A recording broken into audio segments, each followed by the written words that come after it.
isso. Muito bom dia. Obrigada pela audiência. Que bom que vocês estão aqui. Hoje a gente recebe o Francisco Tripodi, que ele é sócio-diretor da Piratiani Consultoria, para falar do Rota 2030 a partir do viés de inovação e P&D. Bem-vindo, Francisco. Eu que agradeço, Giovana. É um prazer estarmos juntos mais uma vez, discutindo um tema tão importante para o setor. Vocês conseguem sempre promover as discussões com altíssimo conteúdo.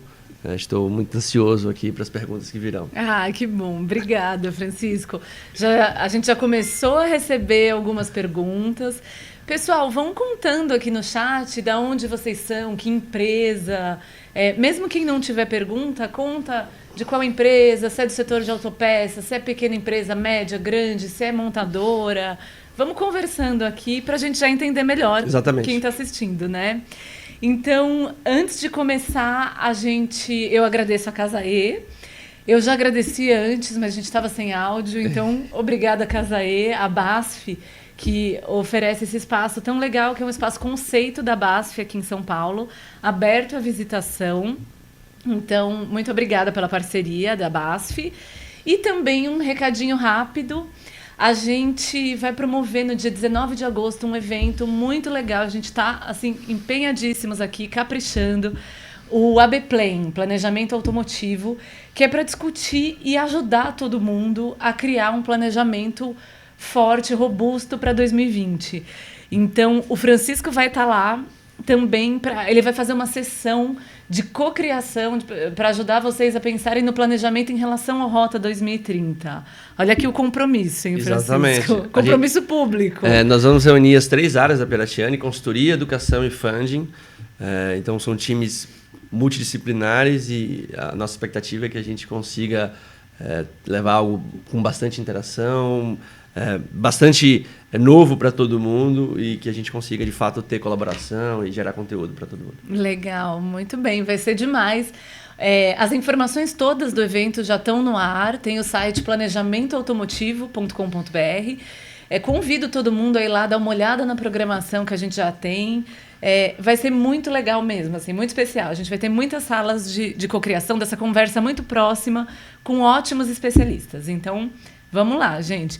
Já estou recebendo aqui muitas informações do pessoal. Tem gente da Mercedes, da Bosch, Freudenberg. Enfim, muito feliz. Continuem contando quem são vocês para a gente conversar. Legal. E aí, começando então, Francisco, enfim. Eu gostaria que você começasse falando sobre uma visão bem geral, né? De como funciona o Rota 2030 do ponto de vista de P&D e inovação. E quais são os principais incentivos e obrigações nesse sentido do programa? Legal. Bom, a gente fala muito sobre Rota 2030, né? O Rota 2030, na verdade, vamos pensar muito num marco legal Rota 2030, ou estratégia governamental Rota 2030, que ela contempla 3 capítulos independentes, né? O primeiro deles, ele traz os requisitos obrigatórios para as empresas comercializarem veículos no Brasil. Isso abrange as importadoras, as montadoras, que têm que atingir níveis mínimos de eficiência energética, podem ter benefícios se atingir níveis superiores, patamares superiores, até 2 pontos percentuais para a eficiência energética, 1 ponto percentual para a segurança veicular. E aqui também para os veículos híbridos flex, o governo concedeu uma redução de 3 pontos percentuais da alíquota de IPI. Então, isso é o capítulo 1 do Rota 2030. O capítulo 2, esse sim tem muito a ver com pesquisa e desenvolvimento, e nós podemos dizer que é algo semelhante à Lei do Bem, ele tem um caráter de opcionalidade. Então, as empresas decidem se habilitarão ou não ao programa, e a partir do momento da habilitação, elas têm direito a utilizar ou deduzir os dispêndios com pesquisa e desenvolvimento do imposto a pagar. A nossa conta, e a conta que o Ministério, inclusive, publica, é que do investimento em P&D, a empresa pode ter uma renúncia de 10,2% do gasto até 12,5%. Então, é uma renúncia fiscal bem significativa. Diferentemente da Lei do Bem, ele pode ser utilizado em anos de prejuízo fiscal, até 5 anos de utilização. Então, isso tem feito o mercado se movimentar para avaliar os potenciais benefícios e os riscos que o programa tem, porque ele traz um investimento obrigatório em P&D. Esse investimento ele é crescente, ele iniciou com 0,5% da receita líquida, Receita bruta menos contribuições em 2018, 0,7% em 2019, chegando até 1,2% da receita em 2023. Isso representa um certo risco para as empresas e, por isso, nem todas estão se habilitando. No terceiro e último capítulo, ele cria um novo regime tributário de autopeças, né? Ele funciona paralelamente ao ex-tarifário, e o que o governo fez foi migrar as habilitações do ex-tarifário, que gera uma redução da alíquota de imposto de importação de 17% para 2%.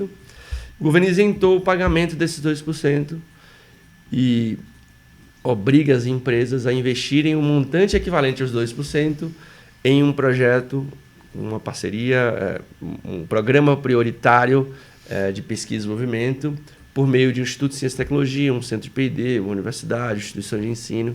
Então, nesse momento, o ex-tarifário, o novo regime tributário de autopeças, é algo que tem também movimentando bastante o ecossistema, porque envolve obrigatoriamente Instituto de Ciência e Tecnologia, tá? Ou centro de P&D e por aí vai. Então, são esses 3 capítulos chamados de Rota 2030. A legislação chama somente o capítulo 2 de Rota 2030, mas a lei que pegou mesmo é Rota 2030 o todo. Sim, muito bem. E essa semana até a gente tinha conversado, né? Eu bati um papo com o Francisco e a gente publicou no portal uma matéria falando dessa baixa adesão ao Rota 2030. Então, Francisco, conta um pouco desse cenário, né? Qual era a perspectiva de adesão? O que está acontecendo e por que a adesão é tão baixa, né? O que a gente viu foi as discussões sobre o marco legal, sobre o Rota 2030, elas ocorreram em 2018, praticamente o ano inteiro de 2018, e a expectativa, especialmente das montadoras, é que os incentivos eles seriam muito maiores, como eram os incentivos do Inovar Alto. O que aconteceu de fato é que gerou uma frustração, a expectativa ela de fato não foi atendida, né? O incentivo ele não é tão grande, e a obrigação de investimento de longo prazo, de 5 anos no mínimo, faz com que as empresas tenham que ter uma convicção muito grande se vale a pena o business case do Rota 2030. Olhar a habilitação do programa como um negócio. Quanto eu tenho que pagar, quanto eu vou precisar contratar adicionalmente de profissionais, de pessoas, o que é P&D na minha empresa, como isso está distribuído. O Inovar Alto ele tinha os projetos de engenharia, o Rota 2030 não tem. Isso faz com que as empresas de fato demorem. Em 2018, o ano base de 2018, somente 4 empresas se habilitaram. O último relatório que a gente tirou, 33 empresas se habilitaram. Então, tinha uma empresa com 2 CNPJs que se habilitou. Então, ainda é um número muito baixo. O Cinepeças tem 500 associados. Se a gente consomar as montadoras autopeças, esse número poderia ser muito maior. De fato, nem todas as empresas do Cinepeças podem se habilitar, porque estão sob regime de lucro presumido, algumas delas não dão lucro ou têm pouco investimento em P&D, mas a expectativa do governo e a nossa expectativa também de fato seria uma adesão muito maior, né? Elas ainda estão estudando, fazendo o seu diagnóstico, se vale a pena, quais são os riscos. Tem um ponto importante, Giovana, que a gente ouve bastante. Dificilmente uma empresa consegue prever com muita clareza os próximos 5 anos. E o Rota 2030, na habilitação do 2030, a empresa se compromete a garantir os investimentos mínimos até 2023. Não tem cláusula de saída. O Brasil oscila, o mercado oscila. E você não pode ir embora, né? Pois é, inacreditável. A gente sabe de empresas que se habilitaram ao programa, repensaram e querem sair. Hoje não tem cláusula de saída. Nossa, que fria, gente. Que fria. Importante pensar bem, né? Exatamente. Fazer um diagnóstico preciso, científico. A gente não precisa usar o feeling dos executivos da empresa. Entendam muito bem os portfólios, avaliem os dispêndios, o que é incentivável, o que não é. Mapeiem onde acontece a inovação na companhia para tomar uma decisão muito acertada. Sim, muito bem. Já estamos recebendo muitas perguntas. Obrigada, pessoal. Temos gente de centro de inovação, universidade, indústria de autopeça, sistemista, montadora. Muito legal essa audiência aqui, a participação de vocês. Então, eu vou começar com uma que eu sei que para o Francisco vai ser fácil, né, Francisco? Opa. O Rota 2030. O Sandro Chagas pergunta. Rota 2030 vai substituir a lei do bem? Dá para usar os 2 benefícios ou é preciso optar por um deles? Boa pergunta, Sandro. A gente ouve isso, a gente é questionado sobre isso o tempo inteiro. Não, são coisas completamente diferentes, de fato, apesar de abrangerem os mesmos impostos, né? Imposto de renda à pessoa jurídica e contribuição social sobre lucro líquido. O Rota 2030 é específico para o setor automotivo e a Lei do Bem ela é transversal. Então, hoje tem os dados do Ministério do ano base 2016, que foi o último dado publicado, são 1.500 empresas habilitadas no programa. Ou, habilitadas não, beneficiárias da Lei do Bem. É um número baixo ainda, né? Um potencial de 180 mil empresas, somente 1.500 utilizam. Já a Lei do Bem, né, o Rota 2030, é somente para o setor alto. E por que elas convivem muito bem juntas, né?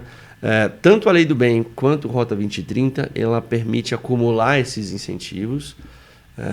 O conceito de inovação da Lei do Bem, ele é o Rota 2030 é outro, é mais ampliado. Os dispêndios elegíveis para os programas, eles são diferentes, então, de fato, eles não vão substituir um ou outro. O ideal é que a empresa consiga combinar esses dois programas e aumentar a renúncia fiscal. Então, sobre a mesma base de dispêndio, sobre o mesmo investimento, ter mais renúncia, né? Não deixar o dinheiro na mesa. A gente está num momento de alta competitividade, nenhum executivo deveria deixar dinheiro na mesa. Então, utilizem muito bem. Por favor, sem dinheiro na mesa. Que interessante. Você falou qual é o número que pode chegar, aquele número combinado, se usar todos os benefícios que você tem, a P&D disponíveis no Brasil com o Rota 2030. O que acontece? Tá bom. Me lembro que no último evento, no ano passado, a gente apresentou um racional, né, que esse incentivo poderia chegar a 70% do montante. E a gente tem uma novidade para vocês.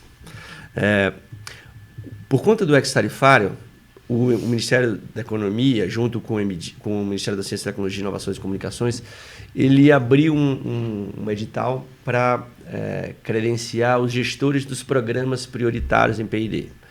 E um desses gestores, que ainda não é público, mas a gente já ouviu da própria empresa, será a Embrapi. Então, a Embrapi e todas as unidades credenciadas em Embrapi, todas as unidades em Embrapi, que são 42, poderão gerir esse recurso do ex-tarifário. E qual é a proposta que a Embrapi traz? Se uma grande empresa executar um projeto com uma pequena empresa, nesse caso, de até 90 milhões de faturamento, a subvenção econômica, ou o aporte financeiro da Embrapi é de 50%. Então, tem um projeto de 100, 50% a Embrapi está pagando. Mas tem a unidade Embrapi, por exemplo, o IPT, o Instituto Eldorado, que são unidades Embrapi de altíssimo nível, altíssima competência. Eles entram, supondo que nesse exemplo, na minha simulação aqui, com 20% de contrapartida econômica. É o número que a gente tem encontrado, 20%. Sobram 30% para a empresa aportar no projeto de contrapartida financeira. Sobre esses 30%, entram os incentivos da Lei do Bem, que podem chegar até 27,2%, os do Rota 2030, que podem chegar a 12,5%. Então, a gente está falando de uma soma de 39,7%, 40% do que resta. Então, somando os 50% da Embrapi, os 20% da unidade Embrapi, mais os 40% sobre o que resta, a subvenção total do projeto, né, o subsídio total do projeto, chega até 82%.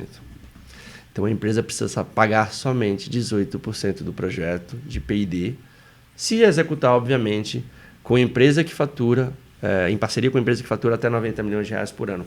Tem várias. O Sindipeças tem várias empresas que se enquadram nesse range de até 90 milhões de faturamento. As grandes corporações estão interagindo muito com as startups, e muitas startups também se enquadram nesse range de 90 milhões de faturamento. De fato, a inovação aberta tem sido acelerada por meio desse marco legal do 2030, em parceria com a Embrapi, com as unidades Embrapi, Lei do Bem no meio. Então, é possível combinar. A gente bate muito na tecla de que a melhor estratégia de funding é a combinação de vários mecanismos. A gente tem muita clareza sobre isso, muita clareza. E nesse caso chega aos 82%. Tem muitos comentários aqui sobre isso, né? As pessoas perguntando e até sugerindo essa história de combinar várias coisas.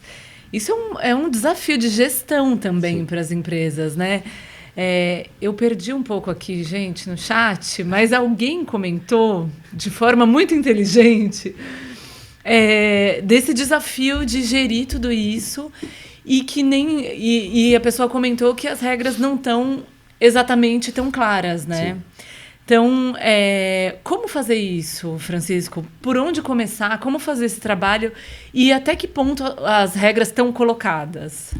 A Lei do Bem está muito bem definida, né? Quais são os critérios de elegibilidade, quais são os dispêndios que são elegíveis, os projetos que são incentiváveis. Então, não há muitas dúvidas sobre a Lei do Bem. Sobre a Embrapi, da mesma forma. A Embrapi está funcionando muitíssimo bem, há recurso disponível, a rapidez de aprovação de um projeto de Embrapi ela é incomparável com qualquer outro mecanismo de fomento, então, de fato, funciona a Embrapi, mas não tem dúvida que o Rota 2030 ainda tem alguns pontos a esclarecer, né? As soluções de consulta que foram, por exemplo, publicadas pelo Ministério da Economia e Ministério da Ciência e Tecnologia no ano passado, elas ainda não foram respondidas, né? Uhum. As entidades de classe responderam, as empresas, nós participamos desse processo, Fábio, assim, de peças, enfim, se manifestaram, mas o Ministério da Economia ainda não soltou uma resposta a essas soluções de consulta, então tem algumas dúvidas. A gente esperava que o Rota 2030 seria diferente do Inovaralto, né, que foi sendo legislado ao longo do programa, mas isso ainda não aconteceu. O que a gente tem de recomendação é, de fato, se aproximar muito dessas entidades, Anfávia, Sindipeças, no que for possível, se aproximar do Ministério para entender o que está sendo discutido, o que de fato será aplicado, porque a legislação ela é simples de ser interpretada, mas se eu não adequar as minhas práticas ao que será entendido na cabeça, no mindset do Ministério, a chance de eu ter uma glosa ou um problema, de fato, ela é grande. Tem um detalhe importante que gerou prejuízo no Inovaralto para algumas empresas, que foi conduzir o programa como uma atividade a mais no meu dia a dia. E na nossa experiência, não dá para conduzir Lei do Bem, 2030 e todas as oportunidades quando sobra tempo. De fato, tem que tocar o projeto como uma atividade importante para a empresa, e que não seja somente por uma pessoa ou por uma área. Posso ter um sponsor, é importante ter um sponsor, sem dúvida, mas um comitê ou um conselho de inovação para gerir os mecanismos de fomento, qual a velocidade, a estratégia disso, como operacionalizar e como prestar conta, onde entrar, precisa ser multidisciplinar, precisa ter diversidade no meio. Sim, a gente estava falando disso antes de começar, gente. Exato. Precisa envolver o RH, porque envolve contratação de profissionais, envolve possibilidade de bolsa, olhando para outros mecanismos de fomento. Precisa envolver o jurídico, porque tem um aspecto legal por trás muito relevante, sempre que a gente fala de legislação. Envolver o tributário, o planejamento tributário das empresas, a engenharia, o P&D, operações, manutenção, todas as áreas que de alguma forma tangenciam a inovação na companhia precisam ser envolvidas nesse conselho. É o que a gente tem praticado os nossos clientes, assim que a gente vê que dá certo. Sim. E aqui a pergunta que não quer calar, que a gente recebeu algumas vezes, é se só a Embrapi será gestora desses fundos. São 6 programas prioritários. A gente sabe que a Embrapi será uma gestora. Volto a falar, nada disso é oficial. Mas a gente ouviu do Embrapi, ouviu do Senai Cimatec, e ouviu nos bastidores do IPT. Então, nós sabemos que 3 empresas serão gestoras de 3 PPPs. Tem 3 PPPs ainda sem gestão, ou nós não temos a ciência de quem serão os gestores. A perspectiva é que tenha, pelo menos, a PPP, por exemplo, de logística, até onde a gente sabe, não terá gestor, não tem gestor até o momento. Então, o Ministério terá que abrir um novo edital. São perspectivas, porque ainda, de fato, oficialmente, a gente não tem muita coisa. Mas a Embrapi será uma, o Senai Cimatec e o IPT. A gente está apostando nisso. Tá bem. E o Bruno Passoni, da Ford, pergunta se, uma vez habilitada, a empresa precisa estar comprometida ao programa pelos 5 anos. Aquilo que você comentou, a falta da cláusula de saída. Ou se, por exemplo, eu me habilito... De qualquer forma, tem que ficar até 2023. Se eu me habilitar em 2020, fica até 2023, né? Sim. Então eu posso me habilitar posterior. Não preciso me habilitar agora, né? Mas até o final do programa eu preciso cumprir os requisitos mínimos de investimento. E não tem, até então, cláusula de saída. Nós já interagimos com o Ministério. Empresas, aquela empresa que decidiu agora sair, já interagiu com o Ministério, mas infelizmente ainda não tem uma resposta formal. Na verdade, a resposta que tem é não há cláusula de saída no momento. Sim.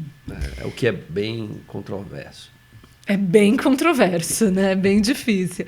E já que não tem jeito de sair do programa, uma vez habilitado, pelo menos, né, do primeiro ciclo, fala um pouco, Francisco, do que é necessário, o que sinaliza para uma organização que ela está preparada para entrar. O que ela precisa ter posto, assim, ou ter organizado para poder entrar no Rota 2030? Muito bom. A gente costuma considerar duas análises para identificar ou para diagnosticar se a empresa está preparada ou não para utilizar os incentivos.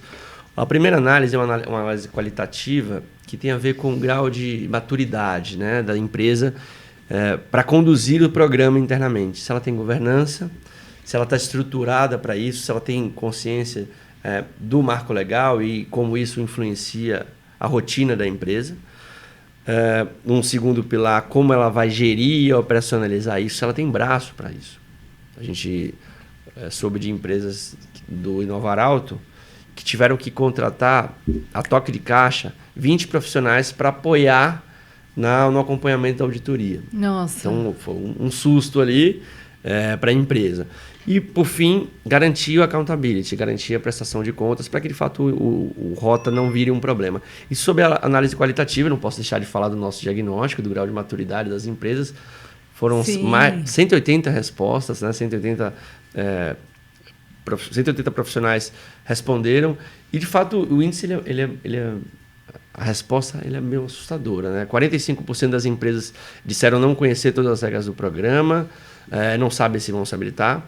40% disseram não sei se vale a pena ou não, mas eu pretendo utilizar os incentivos. E somente 15%, um grupo muito pequeno, falaram conheço, vou aproveitar todo o potencial e tenho segurança para isso.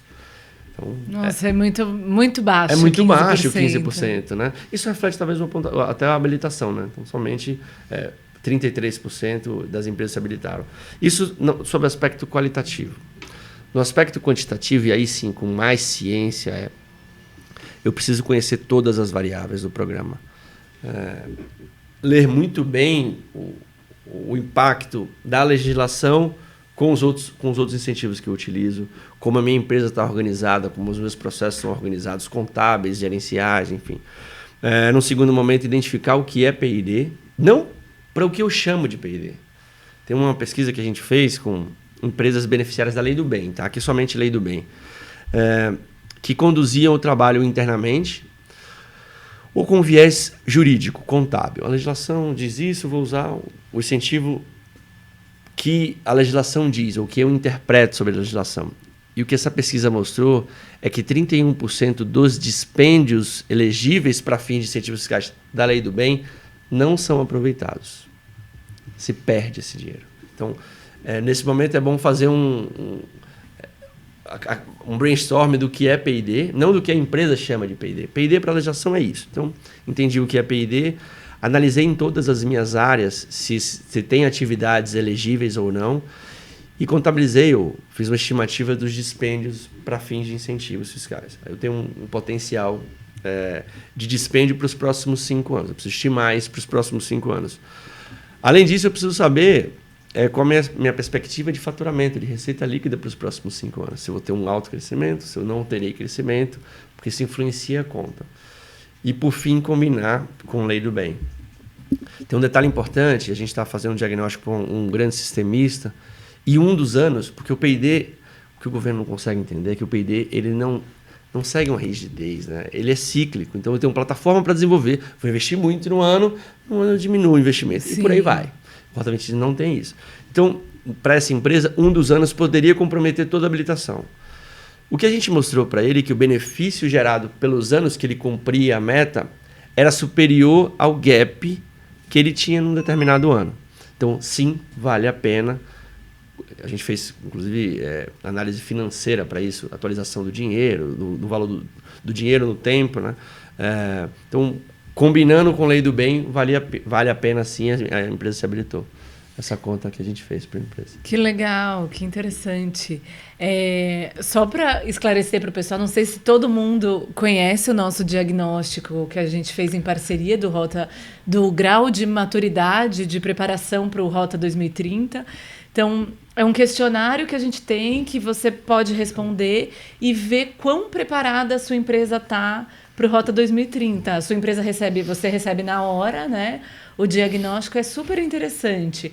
A gente vai depois, como é muito conteúdo, é difícil, a gente depois vai organizar para todo mundo que participou, a gente envia um material, a gente vai enviar esse diagnóstico para vocês testarem, fazerem, e também alguns materiais, algumas matérias muito completas que a gente teve sobre o Rota 2030, então eu acho que é legal dar uma olhada.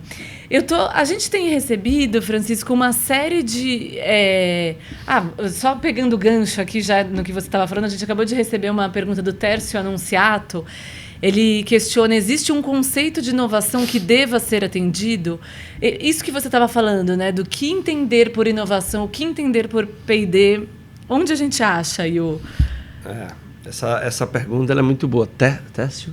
Tércio Anunciato. Tércio. Anunciado. Excelente pergunta, Tércio. Recondicionar o olhar para a inovação é o que é mais difícil, né? Porque o conceito da lei do bem, por exemplo, ele é muito simples. É uma frase. Concepção de novo produto ou processo de fabricação, bem como a agregação de novas funcionalidades ou características desse produto ou processo que implique melhorias e efetivo ganho de qualidade e produtividade para a empresa. Ponto. Então, quem não está fazendo isso vai perder a cabeça, vai perder o emprego. Então, todo mundo está fazendo inovação? Não. Nem todo mundo está fazendo inovação elegível para fins de incentivos fiscais. O que a gente recomenda é que sejam considerados também os manuais internacionais da OCDE que determinam o que é pesquisa e desenvolvimento. O manual, por exemplo, da Lei do Bem e do Rota 2030, que foi mais utilizado para a concepção do marco legal, foi o manual de Frascati, feito pela OCDE. Enfim, esse manual, a versão em português, ela tem alguns... Se for possível, estudar a versão em inglês é melhor. A tradução tem algumas interpretações que na nossa avaliação não foram muito bem feitas, mas a versão em inglês ela é muito boa, muito completa. E lá está claro, é grande, mas está claro o que é P&D.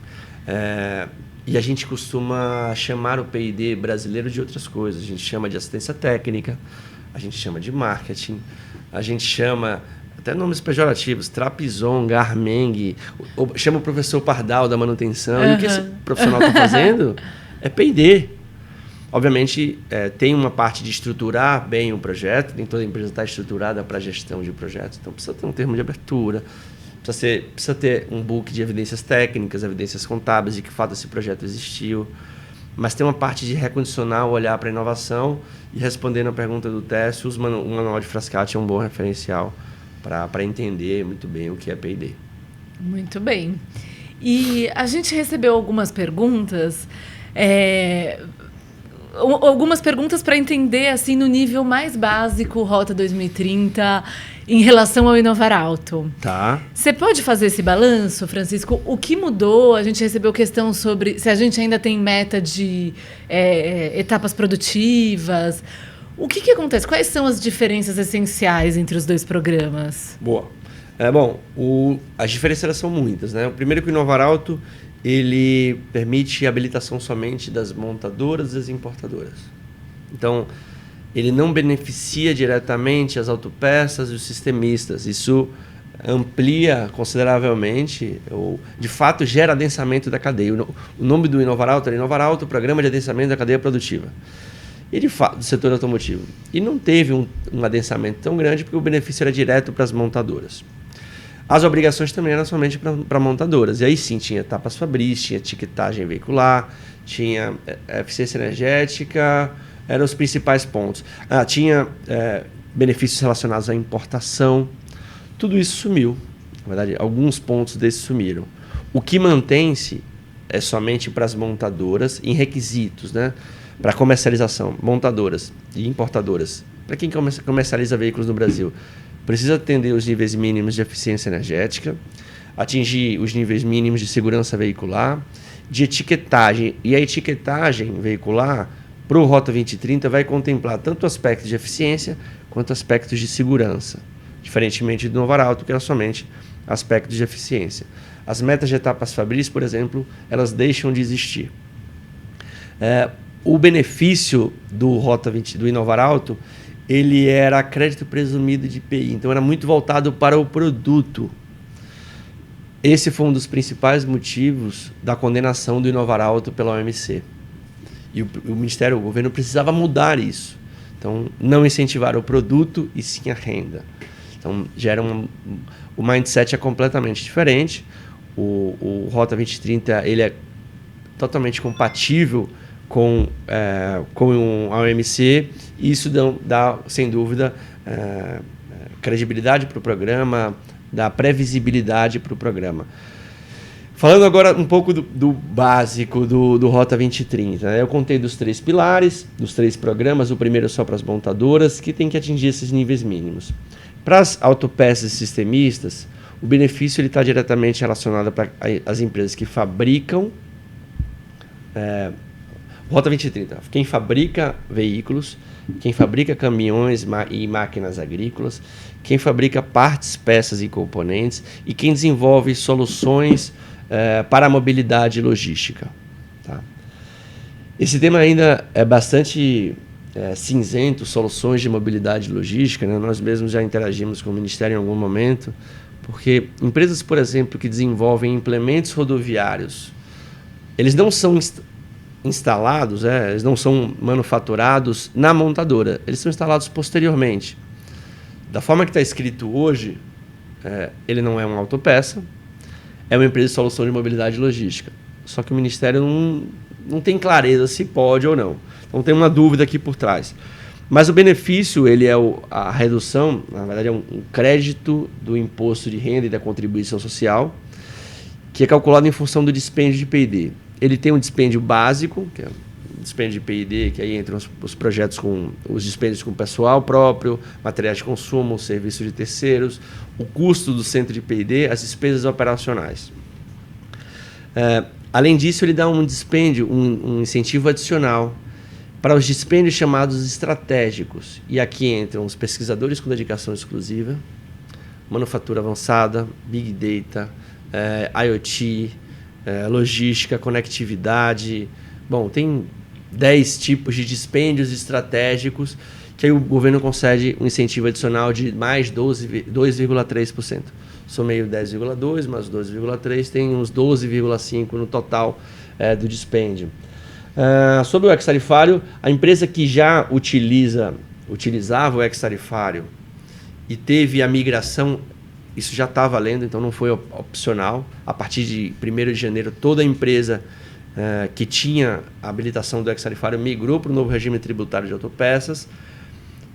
Deveria investir numa PPP com o Instituto de Ciência e Tecnologia, como elas ainda não estão credenciados, está fazendo depósito compulsório, depósito extrajudicial. Foi uma saída, vou dizer que nem foi uma saída honrosa, mas foi a saída que o governo encontrou, já que não está definido foi como... uma saída, foi ponto. Uma saída, né? ponto.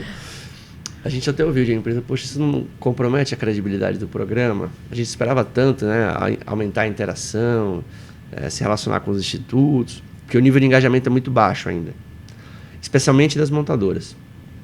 Engajamento, você quer dizer o quê? Assim, o compromisso delas de estar lá, de trocar, de construir junto? De desenvolver projetos em parceria com o Instituto de Ciência e Tecnologia. Sim. O P&D é muito mais interno ou com as autopeças sistemistas. Né? Tem poucos ICTs interagindo com as montadoras, com as autopeças e com os sistemistas. A gente viu isso no grau de maturidade. A gente até tem uma expectativa maior. O resultado dele foi bem baixo. Eu não sei se eu fui tão básico assim, se eu fui para iniciados ou fui para iniciantes, se eu respondi muito bem. Comentem aí, pessoal. Se tiver alguma pergunta específica, a gente... Tem muitas. Então vamos lá. Estamos tentando gerenciar aqui dentro do nosso tempo. A gente está recebendo perguntas ótimas. Tá. Muito obrigada, gente. Sigam mandando, ainda que a gente não consiga fazer tudo, é sempre importante a gente também ver aqui as dúvidas. eventualmente produz um conteúdo depois. A Tayana, pegando o gancho do que você falou, a Tayana mandou 2 perguntas ótimas. Obrigada, Tayana. Uma sobre essa questão que você estava falando, dessa indefinição do governo em relação a equipamentos de mobilidade e tudo mais. Ela fala sobre empresas de serviços de locação de frotas. Se faz sentido Rota 2030, se é melhor focar na lei do bem, se essa empresa poderia se inserir. E depois ela pergunta se projetos de Big Data, IoT, transformação digital estão contemplados como P&D e inovação. Legal. Vou responder a segunda parte da pergunta, porque está fácil, eu acabei de falar. Sim, tá ótimo. Vamos lá. Sim, conectividade, Big Data, IoT, eles são fomentados no Rota 20. Foram abrangidos pelo programa e eles são fomentados com um incentivo adicional, que eu contei de 2,13%.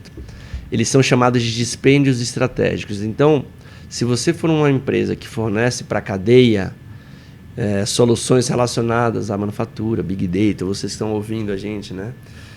Vocês têm uma carta na manga, um trunfo muito bom, porque a montadora, a autopeça, o sistemista, a beneficiária do Rota 2030, ela tem um incentivo adicional se ela desenvolver projetos nessas linhas. Então, respondi uma parte da pergunta, sim, é incentivado. E a primeira parte é se vale a pena focar no 2030 ou começar pela lei do bem ou fazer as duas. A gente recomenda para uma empresa que a gente não tem muita clareza se é incentivável ou não pelo Rota 2030, que comece pela lei do bem. Porque os conceitos já estão mais claros, já estão definidos. O incentivo ele é maior, ele é de 20,4%, né? Então a renúncia fiscal ela pode chegar até 27,2%. Então, ela é muito maior do que o Rota 2030. Eu iniciaria pela lei do bem e assim, criaria um canal direto com o Ministério da Economia, né? Com a Secretaria de Desenvolvimento. Porque para as empresas que não são montadoras de autopeças, elas precisam apresentar um projeto de investimento. Então, exigiria um esforço maior da sua empresa para conseguir se habilitar. E ainda assim cumprir os requisitos de investimento mínimo. Sim, muito bem. Então é isso, Tayana. Fica a dica aqui, a rota para conseguir aproveitar os incentivos. Aqui tem uma pergunta também muito legal sobre... a pessoa que mandou a pergunta fala que a empresa dele ou dela não fornece para o setor automotivo e para outro setor. E aí você, ao se habilitar, para pensar nos descontos, ele precisa pensar no faturamento total, mesmo que não inclua a indústria automotiva? Como fazer isso? Boas perguntas, mesmo, hein, Giovana? Eu tinha falado para o Francisco, hein, gente, que vocês eram bons. Não precisa considerar o faturamento total, precisa considerar somente o faturamento relacionado ao setor automotivo, né? A fabricação de veículos, a montagem de veículos. Então, até empresas que fornecem muito mais para o mercado de reposição do que para o setor, para as montadoras, elas consideram somente essa fatia do faturamento, né? A gente sabe de montadoras que se habilitaram, isso é público, que não se habilitaram para veículos, somente para caminhões, e elas fabricam caminhões e veículos. Então, o faturamento, a meta de investimento, ela é somente relacionada ao faturamento de caminhões e não ao faturamento de veículos. Sim. Então, essa estratégia de habilitação também ela é fundamental. Que interessante. O Paulo Silas mandou uma série de perguntas sobre centros de pesquisa, sobre essa questão de incentivos à pesquisa e desenvolvimento. E uma delas aqui, entre tantas, Paulo, me perdoa, a gente vai conversando aqui. Não dá para a gente resolver todas as questões nesse pouco tempo, mas ele questiona por que não há um esforço claro para criar um ecossistema entre as empresas e os institutos de ciência e tecnologia, que serão os executores dos projetos. É uma coisa mais filosófica, né? Assim, acho que é mais para o governo do que... Mas acho que vale a gente comentar um pouco. Faz todo sentido ter um ambiente mais propício à interação, ao Open Innovation, né? De fato, ainda fala-se muito que o mindset da academia é diferente do mindset da indústria, é diferente, obviamente, do mindset do governo. Mas o governo ele tem se esforçado muito para fazer com que empresas e institutos e academia desenvolvam projetos juntos. E a forma de incentivar é, de fato, pagando uma parte desses projetos. Então, se a empresa alega que não é tão eficiente como poderia ser executando internamente, né, executando com um terceiro, o que eu particularmente não acredito, eu acredito que tem muito mais competência, né, muito mais infraestrutura nos centros de P&D do que nas próprias empresas. Mas se a empresa acredita nisso, o que o governo está pagando é uma parte. Eu pago o risco tecnológico por trás disso. Eu pago essa ineficiência, essa eventual ineficiência que tem entre você e o Instituto de Ciência e Tecnologia, para que vocês interajam mais. Os editais, por exemplo, de subvenção econômica, que são cada vez menores, né, raros, cada vez mais raros, o recurso ele sempre vai para o ICT. Então, você quer, grande empresa, acessar X milhões de reais? Quero, obviamente quero. Tudo bem, interaja com o ICT. É o que o governo tem feito, a nossa avaliação é que tem feito bem, não na velocidade que a gente gostaria, mas a Embrapi é um baita exemplo. A Embrapi, o quanto a Embrapi executa de projetos, os ICTs eles não conseguiriam executar sozinhos, porque o poder de decisão da empresa considera assim, a decisão da empresa considera assim o aspecto financeiro. Então, a Embrapi é um chamariz. Poxa, o governo vai pagar no mínimo 33%, pode chegar até 50%. Nesse caso do ex-tarifário, do novo regime tributário de autopeças, em parceria com uma empresa pequena, de faturamento até 90 milhões, pode chegar até 70%. Então, sim, o governo tem feito a tríplice hélice girar mais rapidamente. Eu acho que tem uma responsabilidade grande agora para as empresas fazerem isso, né? Quando a gente começou a discutir, a gente fez um grande evento com o IPT e a Câmara Brasil-Alemanha em dezembro para falar de Rota 2030. E a gente plantou uma semente de consórcio para P&D. Por que consórcio para P&D? Porque os recursos do novo regime tributário de autopeças, se avaliados individualmente, empresa a empresa, eles são pouco representativos. Então, eu, empresa, tenho 500 mil reais, a outra tem 1 milhão de reais, 2 milhões de reais. Para o P&D, o hard tech mesmo, P&D de verdade, com P maiúsculo, é pouco dinheiro. Mas por que as empresas que executam ou que têm questionamentos semelhantes não se juntam, se aproximam dos ICTs que têm competência, notório saber para executar esses projetos e executam algo que é relevante para esse consórcio? A gente está chamando de consórcio, não é uma figura jurídica, né? Mas é de fato a sinergia entre as empresas. E dessa base, cada um segue a sua rota tecnológica. A gente conhece empresas que estão fazendo isso, sabe de institutos que estão fazendo isso, mas ainda é quase altruísmo, né? Cada um fazendo porque acha interessante, porque quer usar melhor o programa, quer se beneficiar, quer interagir mais. Poderia ser mais sistemático isso, né? Uhum. Sim, com certeza.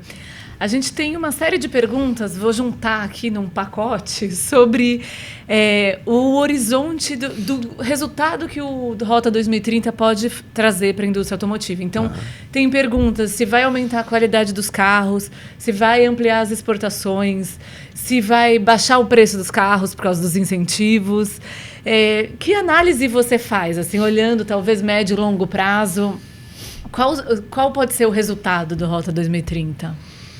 Sem dúvida, a gente vai ter uma frota de veículos mais segura e mais eficiente, né? Isso já é um bom começo. Já é um excelente começo. Essa, para nós, né, é um dos principais pontos do 2030. Ter uma rota mais eficiente, mais segura. Eu me lembro um evento que nós fomos de vocês, né, que apresentava números assustadores sobre o nível, a quantidade de acidentes, a quantidade de mortes que tem no Brasil, que ela chega a ser o dobro de países equivalentes ao nosso. Por exemplo, Chile, Argentina. No Brasil, morre-se proporcionalmente muito mais do que Argentina, do que Chile. E que tem uma frota semelhante. Então, a gente precisa, sim, de veículos mais seguros e mais eficientes, sem dúvida. A eletrificação, ela não foi contemplada como esperava-se. Na verdade, eu não diria nem que o setor esperava isso, mas talvez a sociedade esperava. A gente fala muito de veículo elétrico, né? Todo mundo quer um veículo elétrico, sonha. Exato. Vou falar aqui o nome da Tesla, né? Infelizmente, não tenho Não é um feliz proprietário? Não sou um feliz proprietário do Tesla, mas a gente tem essas marcas, né? Esses grandes veículos, como um sonho de consumo já. Sim. E o Rota 2030 não traz a eletrificação como mod, mas traz o híbrido flex. A Toyota vai lançar o primeiro veículo híbrido flex produzido no país, que vai ser o Corolla. A expectativa é muito grande. Então, e por causa, muito em consequência dos incentivos, né, do Rota 2030. Sem dúvida. A Toyota está lançando uma RAV4 híbrida, então ela a rota tecnológica híbrida para a Toyota, ela permite a gente falar em veículos de 20 km por litro, 18 km por litro, enquanto tem os modelos que fazem 8, 10, 6, começam a preocupar o consumidor, né? Hoje, quando a gente vai comprar um ar-condicionado, a gente olha etiqueta A, B, C. Eu particularmente olho. Sim. Quando a gente for comprar o carro, quando a gente vai comprar o carro, a gente vai olhar a etiqueta. Esse carro é beberrão, esse carro é mais eficiente, é menos eficiente. Isso vai influenciar, sim, o consumidor. Então, falando um pouco dessas duas vitórias. Diretamente, reduzir o custo do veículo, a gente não consegue afirmar isso. Mas o que a gente consegue afirmar isso para os veículos híbridos e flex, né? Porque 3 pontos percentuais eles são representativos do custo do veículo, então vai ser assim mais barato. Mas para os veículos de um modo geral, somente para aqueles que atingirem as metas de eficiência. Então não será toda a frota, será para veículos específicos, diferentemente de Inovar Alto. Voltando àquela pergunta que foi feita sobre as diferenças, né? A meta do Inovar Alto, ela considerava toda a frota. E o benefício de 2 pontos adicionais, a redução de 2 pontos adicionais, também era para toda a frota. Para o Rota 2030, não. É para aqueles veículos que cumpriram, que atingiram os 2 patamares superiores. A expectativa é que sim, tenha uma redução. Tem um detalhe importante que a gente tem discutido com os sistemistas, né? Que é, se vocês têm soluções, autopeças, se vocês têm soluções que aumentem a eficiência do veículo e essa eficiência ela pode ser comparada a um produto concorrente, façam a conta inversa de quanto isso significa na concessionária. Então, por exemplo, vou vender um veículo de 50 mil reais e eu sei que 2 pontos percentuais a mais ou a menos podem representar R$1.000 no veículo na concessionária. Então, se ele atingir os 2 pontos, vai ter R$1.000 de redução. Se eu contribuir com 10%, se o meu componente contribuir com 10% para o cumprimento dessa meta, significa que eu gerei para a empresa R$100 a mais. Eu gerei para a montadora R$100 a mais. A minha peça ela pode custar até R$100 a mais. Então, façam um planejamento, o speech de vendas, considerando a influência das suas soluções na gôndola. Eu acabei variando um pouco a pergunta, mas acho que é importante falar isso. Mas tudo é informação, tudo né? É informação. Tudo tem valor aqui. E o Tércio, novamente, nosso já conhecido, pergunta se para submeter projetos é possível que as empresas se utilizem de consultoria ou se só a própria empresa tem que submeter. Não, elas podem fazer sozinhas, sem nenhum problema. Sem nenhum problema, o Ministério não obriga, né, a contratação de consultorias, mas, obviamente, eu vou fazer o meu merchan. Como há complexidade, né? Há muita complexidade e muita oportunidade. Então, usar bem o incentivo significa aumentar o resultado da companhia. A gente, obviamente, percebe que quando tem uma assessoria específica para isso, especializada nisso, os resultados eles são maiores. Os riscos são menores. Então, por um lado, eu posso estar subutilizando o potencial e, por outro lado, eu posso estar superutilizando, utilizando indevidamente esse incentivo e gerar um risco lá para frente. Então, obviamente, a gente recomenda que seja contratada uma consultoria especializada em incentivos fiscais e não somente em incentivos, em gestão de inovação. Na verdade, por aquela conta que a gente falou, né, dos 31% do dispêndio de P&D, que é chamado de outras coisas. E esse custo, esse incentivo, ele é perdido. Muito bem. O Marcos Gonçalves coloca aqui uma pergunta também bem interessante. Se já existe alguma definição quanto ao planejamento das auditorias do Rota 2030 ou se a gente vai acabar deixando assim, igual aconteceu com o Inovar Alto. É uma pena, Marcos, né? Marcos, é uma pena, ainda não tem a definição. O IBRACON, por exemplo, ainda não definiu o manual de auditoria, como será isso. Esse é um dos motivos também da baixa adesão. Como eu me habilitarei se eu não sei como seria auditado? E nem o custo dessa auditoria, porque cabe às empresas pagarem a auditoria, né, de terceira parte, a auditoria independente. Então, ainda não tem a definição que nós gostaríamos que tivesse. A auditoria do Inovar Alto, ela foi muito discutida, mas ela deu muito trabalho para as empresas. O que a gente viu foi que as empresas não estavam preparadas o suficiente para receber as auditorias. Elas estão preparadas para receber as auditorias comuns do dia a dia, né? Auditar balanço, DREs, enfim. Mas para um programa específico não estavam. Então elas sofreram um pouco, se adequaram. As montadoras agora sabem como será, mas as autopeças sistemistas ainda não, né? O que a gente recomenda é que toda a documentação e descrição, levantamento gerado seja construído ao longo do programa, para que ao final do ano, por exemplo, toda a documentação para a prestação de contas, para a auditoria, esteja construída. Eu não me lembro que eu almocei ontem, Giovana, não sei se você lembra. Mas, de jeito nenhum. Mas acontece isso, né? Chegou a auditoria, corre para levantar o documento, descrever adicionalmente o projeto, identificar quem trabalhou. Então, o esforço ele é menor, menos sofrido, se for feito acompanhado ao longo do tempo. Eu queria destacar um ponto aqui que tem ajudado muitas empresas. A gente desenvolveu um sistema chamado Pier 9, que é uma plataforma para gerir programas de incentivos fiscais.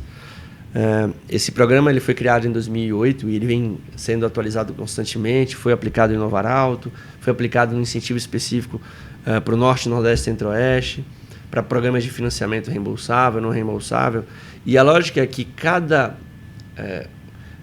profissional envolvido, ou cada área envolvida no programa, interaja com a plataforma e construa essas evidências técnicas ao longo do programa. Então, o profissional que trabalha na engenharia, investindo o tempo dele, ele vai apontar as horas. O financeiro vai imputar as informações de centro de custo e conta contábil.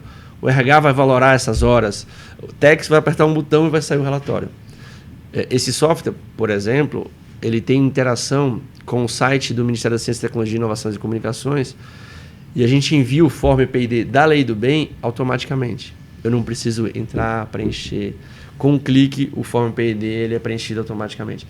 Isso evita erros, dá mais precisão dos dados, dá o accountability, dá rastreabilidade. Para a auditoria isso é muito bom. Muito bem.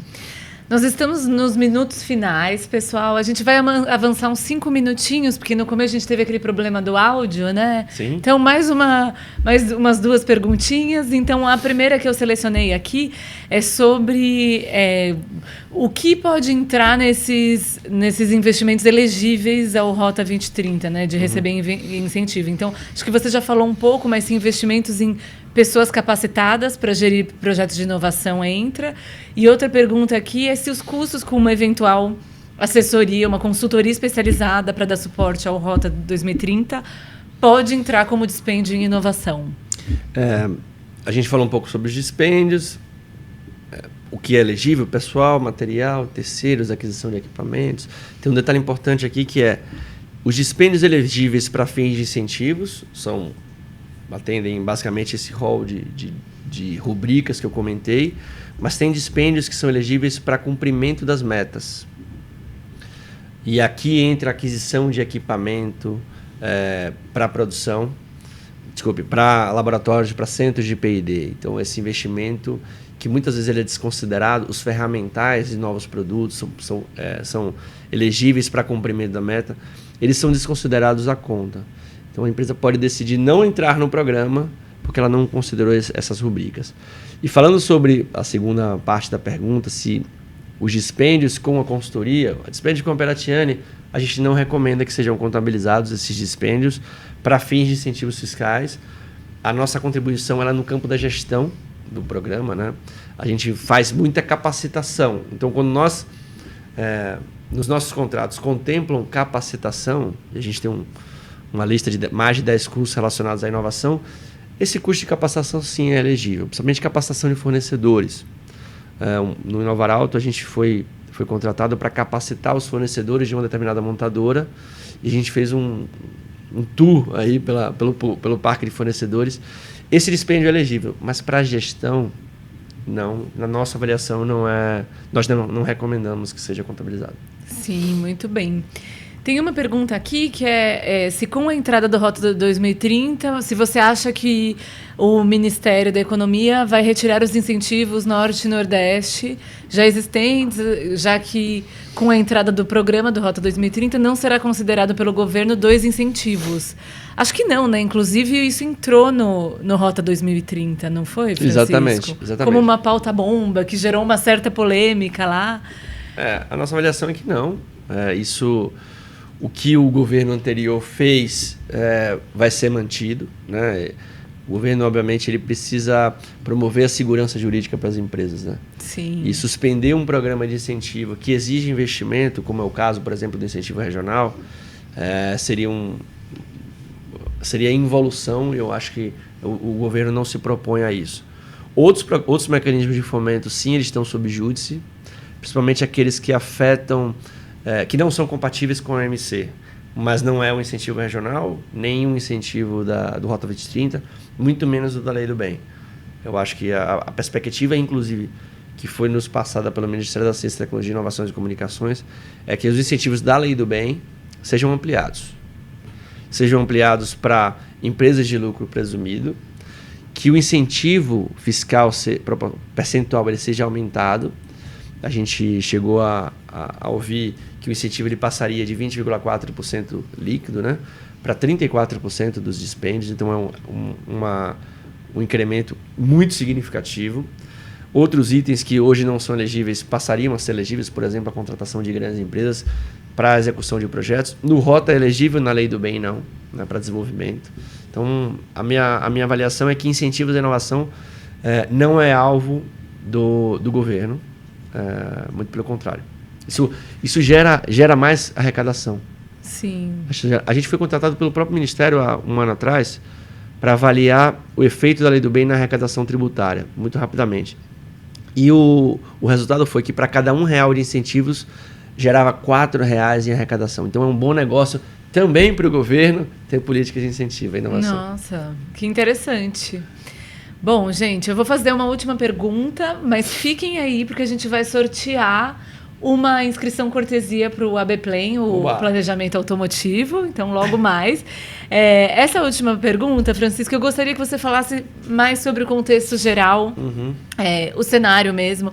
A gente tem um contexto de ruptura, de transformação do setor automotivo, né? A gente está falando cada vez mais de carro autônomo, de colaboração com startup, de um horizonte em que a posse do veículo não seja mais algo tão comum. E, do outro lado, a gente tem o Rota 2030 com esse dia a dia, né? Com isso que as empresas precisam fazer, esses pequenos passos. Como você vê esse contexto se combinando nos próximos anos aqui no Brasil? Eu acho que eles estão mais ligados do que a gente pode perceber, tá? O que o Ministério traz, por exemplo, para as montadoras, as empresas que comercializam veículos no Brasil, são tecnologias de futuro. Segurança e eficiência, ponto. Pesquisadores exclusivos, Big Data, manufatura avançada, IoT, logística, conectividade. Tem tudo a ver com o que você falou inicialmente. Então, o Rota 2030 está, sim, muito combinado, correlacionado com as tendências. O que a gente percebe também é que as empresas elas precisam aproveitar o que tem disponível, não olhar somente para os programas como um planejamento tributário. Não deve ser um planejamento tributário. O incentivo fiscal deve ser retroalimentado para a inovação. A gente tem uma tese que é aplicada hoje por uma das 10 maiores empresas do mundo. A gente tem bastante orgulho, mas infelizmente a gente não pode falar o nome dela. Que os incentivos da Lei do Bem geram equity com startup. Então, os 20,4% ou os 27,2% do gasto de P&D que a empresa tem no Brasil é o orçamento da área de inovação para fazer equity com startup. Então, ela não gera um incentivo e fica com o dinheiro no caixa. Ela faz equity, se relaciona, se engaja com as startups. Então, é olhar o incentivo como motor de inovação e não somente como uma oportunidade tributária. Essa é a nossa principal dica. E a digitalização disso tudo, porque é complexo. Mas se a gente usar, sim, uma plataforma que conecta as pessoas por celular, que tem integração com os seus sistemas, com a sua folha de pagamento, o custo operacional disso ele é muito menor. Isso deve ser considerado. O custo interno, né? Eu não falo nem custo de uma consultoria, o custo interno, porque demanda tempo. Então, eu acho que é fazer digitalização internamente. Muito bem. Bom, foi demais. Quanta informação, gente. Quantas perguntas boas. Muito obrigada. Vamos ao nosso sorteio, né? Opa! A gente... Francisco, fala o número de 1 a 506. Nossa. 278. 278. Vamos ver quem é a pessoa agraciada com essa inscrição. Gente... O Henrique da CNH. Henrique, parabéns, você vai estar lá com a gente. Por favor, já bloqueie a sua agenda 19 de agosto. Não só você, né, pessoal? Bloqueiem a agenda e se inscrevam, vão lá. Vai ser um evento muito especial e todo mundo, quem se inscrever, vai ter a chance de criar esse planejamento, sentar do lado do Francisco e ter essa ajuda para conseguir construir um plano para o Rota 2030 a partir do ano que vem. Muito bem. Obrigada, Francisco, pela generosidade de estar aqui com a gente, compartilhando o seu conhecimento. Nós que agradecemos, Giovana. Em nome da Peratiani, a gente tem muito orgulho dessa parceria de longa data. Sim. É muito bom para nós, obviamente, compartilhar esse conhecimento.